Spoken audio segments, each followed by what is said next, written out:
कहानी की शुरुआत होती है क्ले नाम के एक आदमी से, जो द बी हाइव नाम की एक खुफिया स्पेशल फोर्सेस यूनिट का मेंबर हुआ करता था। ये खुफिया ग्रुप अमेरिकन सरकार के लिए ऐसे खास केसेस पर काम करते थे जिनके बारे में आम डिपार्टमेंट्स को भी कोई खबर नहीं थी। खैर, जब क्ले ने बीहाइव ग्रुप छोड़ा तो वो असलियत में बी कीपर बनकर आम जिंदगी जीने लगा। उसने मिसिस पार्कर नाम की एक बूढ़ी औरत का गैरेज रेंट पर ले लिया और वहीं पर मधुमक्खियां पाल कर शहद निकालने का काम शुरू किया। मिसिस पार्कर एक रिटायर्ड स्कूल टीचर थी जो अकेली रहा करती थी और अब वो एक चैरिटी ऑर्गेनाइजेशन के लिए काम करती थी जो जरूरतमंद महिलाओं और बच्चों की मदद करती थी। वो क्ले को अपना गैरेज रेंट पर देकर काफी ज्यादा खुश थी क्योंकि क्ले काफी अच्छे दिल का इंसान था। एक दिन काम खत्म होने के बाद मिसिस पार्कर ने क्ले को रात को डिनर के लिए बुलाया। इसके बाद जब वो अपने लैपटॉप पर काम कर रही थी तो अचानक उसे एक वायरस नोटिफिकेशन आई जिसके मुताबिक उसकी हार्ड ड्राइव में वायरस आ गया था। वहाँ पर एक फोन नंबर भी था जिस पर फोन करके वो अपना डाटा गायब होने से बचा सकती थी। अब मिसिस पार्कर ने बिना समय गवाए उस नंबर पर कॉल किया और वो फोन सीधा एक साइबर अपराधी गिरोह को जा लगा। ये गुंडे एंटीवायरस कंपनी के भेस में भोले भाले लोगों का पूरा बैंक अकाउंट खाली कर देते थे।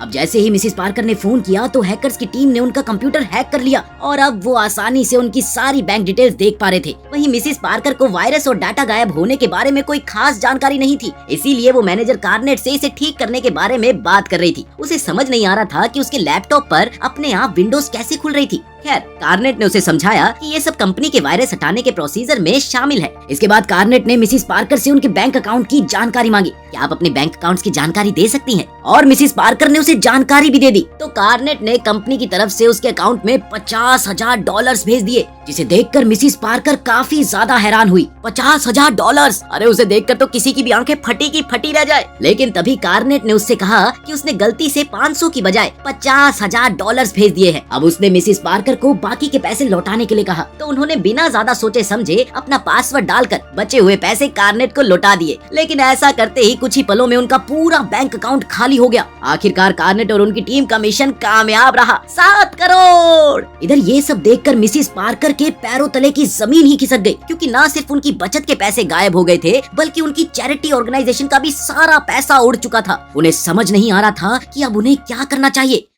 वहीं दूसरी ओर क्ले ने मधुमक्खियों का शहद निकालकर एक कांच के जार में रखा ताकि वो इसे मिसिस पार्कर को तोहफे में दे सके। मगर जब रात को वो डिनर के लिए उनके घर पहुंचा तो उसे एहसास हो गया कि जरूर यहाँ कुछ बुरा हुआ है। उसने बड़ी सावधानी बरती, फिर रसोई से एक चाकू उठाया और जैसे ही वो लिविंग रूम में पहुंचा तो उसने एक बहुत ही खतरनाक मंजर देखा। मिसिस पार्कर की मौत हो चुकी थी और उनकी कुर्सी के पास एक बंदूक गिरी हुई थी। उसी पल अचानक वेरोना नाम की एक FBI एजेंट वहाँ पर आ पहुंची और उसने क्ले पर बंदूक तान दी। Hands up! अब वेरोना को शक था कि मिसिस पार्कर की मौत में क्ले का हाथ है और सबसे बड़ी बात तो ये थी कि मिसिस पार्कर वेरोना की माँ थी। अब वेरोना ने बिना समय गवाए पुलिस को बुलाया और मिसिस पार्कर के घर की अच्छी तरह से जांच की। इसके बाद पुलिस वाले क्ले को पूछताछ के लिए पुलिस स्टेशन ले गए। अब इधर वेरोना ने अपनी माँ को खोने के गम के बावजूद भी इस मामले की तह तक जाने की ठान ली थी। अब वो खुद घर की छानबीन कर रही थी तो उसने देखा कि उसकी माँ का सारा बैंक अकाउंट खाली हो चुका है और वेरोना समझ गई थी कि उसकी माँ साइबर अपराधियों के चंगुल में फंस गई थी। अब ये बिल्कुल साफ हो गया था कि मिसिस पार्कर की मौत कोई मर्डर नहीं था क्योंकि वो अपना और चैरिटी का सारा पैसा खोने का दुख नहीं सह सकी। आखिरकार पुलिस ने क्ले को छोड़ दिया और अगले ही दिन जब वो अपने घर पहुंचा तो वेरोना उससे मिलने गई। वो उस पर अपनी माँ की मौत का जिम्मेदार होने का इल्जाम लगाने के लिए उससे माफी मांगने के लिए आई थी। फिर उसने क्ले को साइबर अपराधी गिरोह के बारे में बताया जो एंटीवायरस कंपनी के भेस में मासूम लोगों का फायदा उठा रहे थे। वेरोना ने कहा कि ये गैंग कई साल से FBI को चकमा देकर भाग रही है और अब तक FBI के हाथों इनका कोई भी नामो निशान नहीं लगा है। अब जब क्ले को इसके बारे में पता चला तो उसने तुरंत बी कीपर से बात की और उन्हें इस गैंग को पकड़ने का जिम्मा सौंपा। उसने ये ठान लिया था कि वो किसी भी हालत में मिसिस पार्कर को न्याय दिलाकर रहेगा। अब जल्द ही बी कीपर्स अपने काम में जुट गए और इधर उधर से सारी जानकारी इकट्ठा करके इस गिरोह पर रिसर्च करने लगे और फिर कुछ ही समय में उन्होंने कार्नेट की इस फ्रॉड कंपनी की जानकारी निकालकर क्ले को सौंप दी। कुछ ही देर में हम देखते हैं कि क्ले गैसोलीन से भरे 2 कैंस लेकर कार्नेट की कंपनी UDG के हेडक्वार्टर्स पर जा पहुंचा था। उसने बड़ी आसानी से सिक्योरिटी गार्ड्स को अपने रास्ते से हटाया और सीधा कंट्रोल रूम में जा पहुंचा। वहां उसने कुछ लोगों से पूछताछ की और फिर एक आदमी को बुरी तरह पीटना शुरू कर दिया। थे मुक्के। आखिरकार उसने सबको चेतावनी दी कि आज के बाद उनमें से कोई भी मिसिस पार्कर की तरह किसी इंसान का पैसा नहीं लूटेगा। अगर उन्होंने ऐसा किया तो उनके लिए ये अच्छा नहीं होगा। अब इसके बाद उसने सबको कमरे से बाहर निकल जाने को कहा और खुद खुद सभी कंप्यूटर्स पर गैसोलीन छिड़कने लगा। फिर उसी पल कार्नेट और उसके गुंडे क्ले पर हमला करने के लिए पहुंचे तो उसने बड़ी ही आसानी से सबको धूल चटा दी। इसके बाद उसने वहाँ एक बॉम्ब लगाया और कार्नेट से कहा कि अगर उसे अपनी जान प्यारी है तो यहाँ से बाहर निकल जाए। कुछ ही पलों में किसी फोन की घंटी बजी, ट्रन ट्रन, और अचानक वहाँ इतना जबरदस्त धमाका हुआ कि उनका पूरा ऑफिस कुछ ही पलों में राख हो गया। अब सब कुछ तबाह होने के बाद कार्नेट ने तुरंत अपने बॉस डैनफोर्थ को खबर की। उसने कहा कि बी कीपर नाम के एक आदमी ने उनके सिक्योरिटी गार्ड्स को मारा और पूरे हेडक्वार्टर्स में बॉम्ब धमाके करके उसे मिट्टी में मिला दिया। अब ये सुनते ही डैनफोर्थ गुस्से से तिलमिला उठा और उसने कार्नेट को कुछ गुंडे बुलाकर क्ले का काम तमाम करने का हुक्म दिया। वहीं दूसरी ओर वेरोना को भी यूडीजी हेडक्वार्टर्स में धमाके होने की खबर मिली तो ये सुनकर उसे मन ही मन में थोड़ी सी तसल्ली मिली। फिर अगले दिन जब क्ले अपने बी फार्म में काम कर रहा था तो कार्नेट और उसके गुंडों ने क्ले के घर का पता ढूंढ निकाला। अब जैसे ही क्ले अपने फार्म से निकला तो कार्नेट और उसके गुंडों ने क्ले के फार्म के सभी छत्ते बर्बाद कर दिए। इसके बाद उन्होंने क्ले का पीछा किया, पर सच तो ये था कि क्ले उनके इरादों के बारे में पहले से ही जानता था और वो उनका मुकाबला करने के लिए बिल्कुल तैयार था। जैसे ही गुंडे क्ले के घर पहुंचे तो उन्होंने क्ले पर अचानक हमला बोल दिया, मगर क्ले भी कोई कच्चा खिलाड़ी नहीं था भाई साहब। उसने पूरी ताकत के साथ उनका सामना किया और सभी गुंडों को मौत के घाट उतार दिया। फिर क्ले ने जानबूझकर कार्नेट की जान बख्श दी और सिर्फ उसकी उंगलियां काटकर उसे जिंदा छोड़ दिया। अब मौका मिलते ही कार्नेट तो वहां से दुम दबाकर भाग निकला। इसी दौरान वेरोना यूडीजी के एक आदमी से पूछताछ कर रही थी तो उसे अपनी माँ के घर आग लगने की खबर मिली। वो सब कुछ छोड़कर तुरंत उनके घर पर पहुंची, जहां जाकर उसे पता चला कि क्ले के गैरेज को जलाकर राख कर दिया गया था। अब एफबीआई ऑफिसर को वहां मिली लाशों में से एक यूडीजी कंपनी का आईडी कार्ड मिला। ये देखते ही वेरोना समझ गई कि यूडीजी कंपनी के केस में क्ले का ही हाथ था। वहीं दूसरी ओर जब कार्नेट अपनी जान बचाकर भागा तो उसने तुरंत डैनफोर्थ को खबर की कि वो क्ले को मारने में नाकामयाब रहे और क्ले ने बड़ी बेरहमी से उसकी उंगलियां काट डाली। अब ये सुनते ही डैनफोर्थ गुस्से से आग बबूला हो उठा। उसे समझ आ गया था कि क्ले कोई मामूली आदमी नहीं है। अब उसी समय अचानक क्ले कार्नेट के सामने आ गया और उस पर हमला बोल दिया। क्ले ने उसे बेल्ट से बांधकर अपनी गाड़ी के बम्पर से बांध दिया और गाड़ी चला दी, जो कार्नेट को लेकर सीधा पानी में जा गिरी। इधर इस सब के दौरान डैनफोर्थ अब भी फोन पर था। तब क्ले ने कार्नेट का फोन उठाकर डैनफोर्थ से कहा कि वो तैयार रहे क्योंकि जल्द ही वो हिसाब बराबर करने के लिए उस तक पहुँचने वाला है। उधर हम देखते हैं कि वेरोना और उसका साथी मैट यूएसए सरकार के डेटाबेसेस में से क्ले की असलियत की जानकारी निकालने की कोशिश में लगे हुए थे, लेकिन काफी समय बाद भी उनके हाथ में कुछ नहीं लगा। तब वेरोना ने हिसाब लगाया कि शायद वो किसी खुफिया सरकारी ऑर्गेनाइजेशन का हिस्सा रहा होगा जहां उसकी खास ट्रेनिंग हुई होगी। शायद इस ऑर्गेनाइजेशन के बारे में एफबीआई को भी कोई जानकारी ना हो। इसके कुछ ही देर बाद वेरोना को खबर मिली कि यूडीजी के मैनेजर कार्नेट की लाश पानी में क्ले की गाड़ी से बंधी हुई मिली है। अब इधर डैनफोर्थ वेलेस नाम के एक आदमी से मिला जो पहले CIA का मेंबर था। असल में डैनफोर्थ की माँ जेसिका यूएसए की नई प्रेसिडेंट बनी थी और वेलेस उनके कहने पर डैनफोर्थ की सुरक्षा कर रहा था। अब जब वेलेस को पता चला कि बी कीपर नाम का कोई आदमी डैनफोर्थ के पीछे पड़ गया है तो वो तुरंत अपने काम पर लग गया। उसने CIA डायरेक्टर जेनेट को फोन करके क्ले के बारे में जानकारी निकालने का जिम्मा सौंपा। तब जेनेट ने उसे बताया कि क्ले बी कीपर्स ग्रुप से रिटायर हो चुका है। अब उसी समय वेलेस ने जेनेट को क्ले को जान से मारने का हुक्म दे दिया। फिर इसके बाद जेनेट ने बी कीपर्स ग्रुप से बातचीत की और एना नाम की लड़की को क्ले का काम तमाम करने की जिम्मेदारी सौंपी। बाद में जब क्ले एक गैस स्टेशन पर गैस भर रहा था तो अचानक एना ने वहां जाकर उस पर ताबड़तोड़ गोलियां बरसा दी, पर क्ले ने भी उसका डटकर सामना किया। आखिरकार उसने एना की भी उंगलियां काट कर उसे जिंदा जला दिया और इसी वजह से पूरे गैस स्टेशन में जबरदस्त धमाका हो गया। अब और ऑफिसर्स की जान ना जाए इसलिए बी कीपर्स ने CIA को संदेश भेजा कि अब वो क्ले का पीछा नहीं करेंगे। वहीं जेनेट ने ये संदेश वेलेस को भेजा जिसका मतलब ये था कि CIA और बी कीपर्स दोनों क्ले के मामले से दूर रहेंगे। ये सुनने के बाद वेलेस के पास कोई चारा नहीं था, इसीलिए उसने ये मामला अपने हाथों में लेने का फैसला किया। उसने स्पेशल फोर्सेस के मेंबर्स की एक टीम बनाई और उन्हें बी कीपर्स ऑर्गेनाइजेशन के बारे में बताया। उसने कहा कि क्ले एक मनचला एजेंट है जिसकी हरकतों की वजह से आम लोगों की जान को बहुत खतरा है और इसी वजह से उन्हें किसी भी हाल में क्ले को जान से मारना होगा।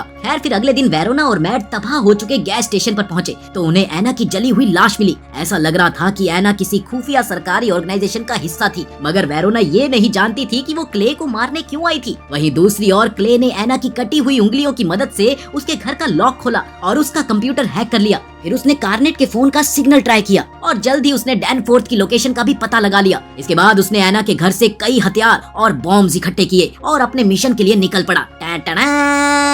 वहीं दूसरी ओर वेलेस की स्पेशल फोर्सेस की टीम क्ले को मार गिराने के इरादे से डैनफोर्थ की बिल्डिंग में पहुंच चुकी थी। बिल्डिंग के बाहर स्वाट टीम को तैनात किया गया था क्योंकि वो जानते थे कि क्ले बिल्डिंग में हमला करने जरूर आएगा। मगर वेलेस और उसकी स्पेशल फोर्स ने बिल्डिंग में काम कर रहे लोगों को अंदर ही रखा जैसे कुछ हुआ ही ना हो।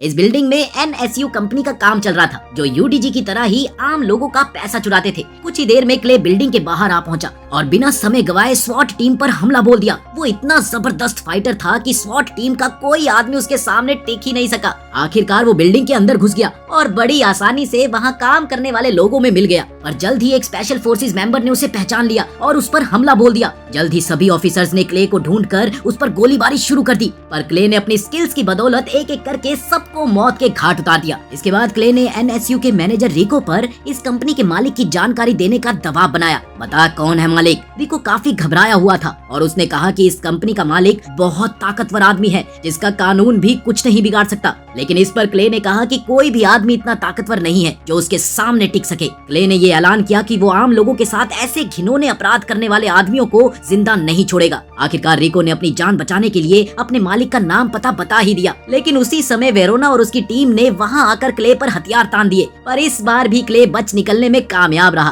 खैर फिर जल्द ही वेरोना और मैट को पता चला कि UDG और NSU जैसी कंपनीज जो आम लोगों का पैसा चुराती है उनका मालिक US प्रेसिडेंट का बेटा डैनफोर्थ ही है। अब वेरोना को एहसास हुआ कि क्ले की वजह से सिर्फ डैनफोर्थ ही नहीं बल्कि US प्रेसिडेंट जेसिका को भी जान का खतरा है। अब इसकी खबर मिलते ही डेप्यूटी डायरेक्टर प्रिग ने वेरोना और मैट को क्ले को पकड़कर लाने की जिम्मेदारी सौंपी और वहीं स्वैट टीम ने प्रेसिडेंट और उनके परिवार की सुरक्षा बढ़ा दी। फिर अगले दिन वेरोना और मैट सिक्योरिटी सर्विस एजेंट्स के साथ US प्रेसिडेंट और उनके बेटे को सुरक्षा देने के लिए पहुंचे। आज वो बीच किनारे अपने बंगलों में एक चैरिटी प्रोग्राम करने वाले थे। अब FBI और खुफिया सिक्योरिटी सर्विस के वहां होने के बावजूद भी वेलेस डैनफोर्थ की सुरक्षा के लिए चिंता में था। अब इसी वजह से उसने कुछ महान फाइटर्स की टीम को बुलाया जिनका कैप्टन था लजारस। लजारस ने बताया कि वो पहले भी एक बी कीपर को मार चुका है और इस लड़ाई में उसकी एक टांग कट गई थी। वहीं दूसरी ओर हम देखते हैं कि क्ले ने बड़ी आसानी से एक ड्रेनेज सुरंग के जरिए ट्रक के नीचे छिपकर वो डैनफोर्थ के बंगले में घुस आया था। जल्दी उसने एक स्वॉट ऑफिसर को मार डाला और फिर सभी गाड़ियों में बॉम्ब्स लगाकर अपना भेस बदल लिया और इस वजह से वो बड़ी आसानी से चैरिटी प्रोग्राम के लोगों में घुल मिल गया। उधर प्रेग ने प्रेसिडेंट जेसिका को खबर दी कि आम लोगों के साथ फ्रॉड कर रही कंपनीज का मालिक उनका बेटा डैनफोर्थ ही है। फिर जेसिका का माथा थनका और जेसिका को एहसास हुआ कि उसके कैंपेन का सारा पैसा भी इसी गैर कानूनी तरीके से आया था। अब ये सब कुछ जानकर तो वो गुस्से से लाल पीली हो गई।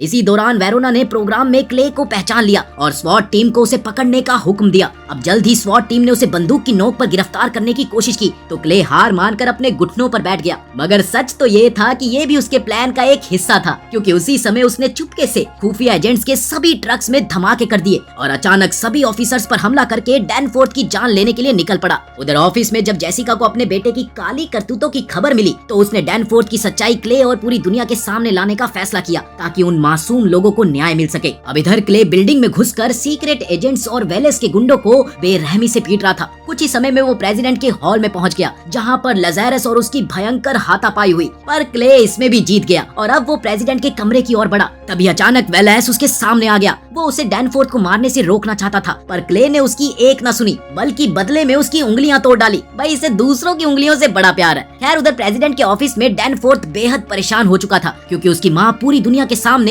उसके काले धंधों का खुलासा करने वाली थी। अचानक डैनफोर्थ के सर पर भूत सवार हो गया और उसने एक बंदूक निकालकर प्रिग को गोली मार दी। फिर उसी समय क्ले ने कमरे के दरवाजे को बॉम्ब से उड़ा दिया और अंदर घुस आया। तभी वेरोना और बाकी FBI एजेंट्स भी उसके पीछे बंदूक लेकर आ पहुंचे। अब डैनफोर्थ बुरी तरह से घबरा गया था, इसीलिए उसने अपने फायदे के लिए अपनी माँ जेसिका को ही बंदी बना लिया। अपनी माँ को ही बंदी बना लिया, कैसा बेटा है यार ये। वेरोना ने क्ले से कहा कि वो जेसिका और डैनफोर्थ को नुकसान पहुंचाने की गलती ना करे। अब इधर डैनफोर्थ अपनी जान बचाने के चक्कर में अपनी माँ की जान लेने को तैयार हो गया था। अब इस मुश्किल घड़ी में क्ले ने वेरोना से पूछा कि तुम्हारे लिए कानून ज्यादा जरूरी है या निर्दोष लोगों को न्याय मिलना। फिर उसने बिना समय गवाए डैनफोर्थ को गोली मारकर जेसिका की जान बचाई और खुद एक खिड़की तोड़कर वहाँ से फरार हो गया। इस खिड़की से वेरोना गोली चलाकर क्ले का काम तमाम कर सकती थी पर उसने खुद को रोक लिया। सच तो ये था कि उसने कानून से ऊपर अपनी माँ और बाकी मासूमों के न्याय को रखा। आखिरकार क्ले का मिशन अब पूरा हो चुका था, इसलिए उसने स्कूबा गियर पहना जो उसने पहले ही बीच पर छिपा दिया था और फिर समंदर में कूदकर वहाँ से फरार हो गया। इसके साथ ही कहानी यहीं पर खत्म होती है।